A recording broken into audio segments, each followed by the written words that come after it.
וגם העובדה שהגעתי והפכתי להיות שר בממשלה, אם ייתנו לי את כל הכלים, ואני פועל להשיג את כל הכלים, וזה לא קל. אם ייתנו לי את כל הכלים בלי יוצא מן הכלל, תוך פחות משנה לא יישאר בארץ ישראל אפילו מסתנן אחד. פחות משנה. אפילו מסתנן אחד.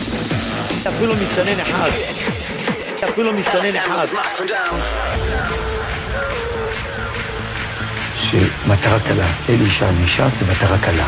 אלי ישי מש"ס זה מטרה קלה. אני רוצה לבחור בין האינטרס של סודן לאינטרס של מדינת ישראל, אז בחרתי באינטרס של מדינת ישראל. נעשה דקת.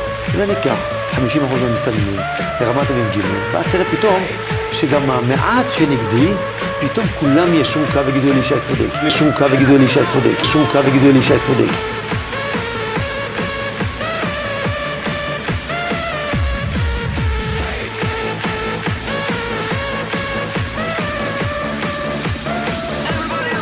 תקשיב טוב צביקה, לא יהיה פה מסתנן אחד כל שנה, העובדה שאנחנו במדינת ישראל. בוי חרדים יהפוך את הצבא לצבא השם, הם חוששים אבל אתה מסכים שם. שירתי בצה"ל 3 שנים, כל חבריי שירתו בצה"ל, מצביעי ש"ס, ברובם הגדול משרתים בצה"ל, וגם החרדים שבהם היום מתגייסים נחל חרדי.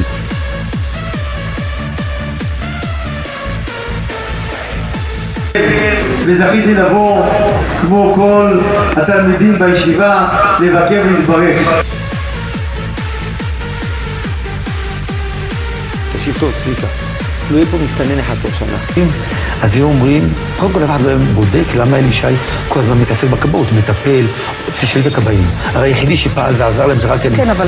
תשאל את הכבאים. הרי היחידי שפעל ועזר להם זה רק אני. כן, אבל... אולי... תקשיב טוב צביקה, לא יהיה פה מסתנן אחד כל שנה. אפילו מסתנן אחד.